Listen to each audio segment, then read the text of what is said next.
Kennt ihr Luise Katharin Breslau? Eine brillante deutsch-schweizerische Porträtmalerin und Pastellzeichnerin zwischen Naturalismus und Impressionismus, die auch als Hundenärin galt.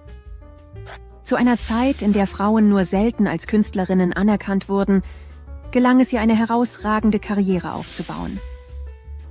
Aber warum ist sie trotz ihrer faszinierenden Werke heute nicht so bekannt wie Edgar Degas oder Edouard Manet? Schauen wir uns nun ihren Lebensweg an. Geboren wurde sie 1856 eigentlich unter ihrem deutschen Vornamen Maria Luise Katharina in München. 2 Jahre später siedelte die Familie nach Zürich um, da ihr Vater dort Chefarzt wurde. Nach seinem Tod wurde sie ab dem Alter von 10 Jahren in einem Kloster in der Nähe des Bodensees erzogen.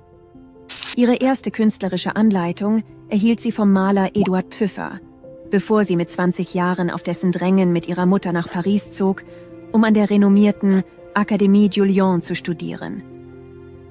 Dort beeindruckte sie durch ihr Talent, wurde jedoch auch zur Rivalin der berühmten Malerin Marie Bashkirtseff. Ab 1879 stellte sie regelmäßig im Salon de Paris aus, gewann 1889 und 1900 Goldmedaillen bei den Weltausstellungen und machte Paris mit ihrem Atelier zum künstlerischen Zentrum. Sie pflegte Kontakte zu vielen Malern, wie beispielsweise zu Edgar Degas. Später hatte sie eine enge Bindung zu Bildhauer Émile Antoine Bourdelle. Ab 1890 arbeitete sie zunehmend in der Schweiz und zog 1900 mit ihrer Muse und Förderin Madeleine Silhart, die sie vielfach porträtierte, in ein Atelierhaus nach Neuilly-sur-Seine bei Paris.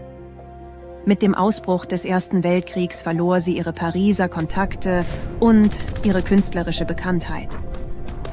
Erst 1921 brachte ihr das Porträt von Anatole France wieder mehr öffentliche Aufmerksamkeit.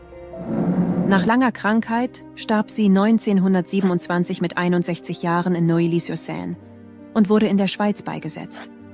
Ein Platz in Paris erinnert an sie und Madeleine Silhart. Schauen wir uns nun ihren Malstil und Motive an. Ihr Malstil vereinte Elemente des Naturalismus und Impressionismus, wobei sie durch eine außergewöhnliche Beobachtungsgabe den Realismus in ihren Figuren beibehielt. Ihr Werk konzentrierte sich auf Porträts, die eine intime Verbindung zu den dargestellten Personen herstellen. Sie zeigte Freunde, Familie und prominente Persönlichkeiten in privaten Momenten dabei, aber niemals in Aktion oder Bewegung. Sie war auch für ihre Darstellungen von Hunden bekannt und ihre Werke spiegeln ihre Zuneigung zu ihnen wider. Zu ihren bemerkenswerten Werken zählen ihr Selbstporträt und das Porträt von Jean Cariès in seinem Atelier sowie das eindrucksvolle Doppelporträt Zuhause oder Intimität, das ihre Mutter und ihre Schwester zeigt. Insgesamt hinterließ sie über 200 Werke. Nach ihrem Tod geriet sie lange in Vergessenheit, bis sie 1977 anlässlich ihres 50. Todestages wiederentdeckt wurde.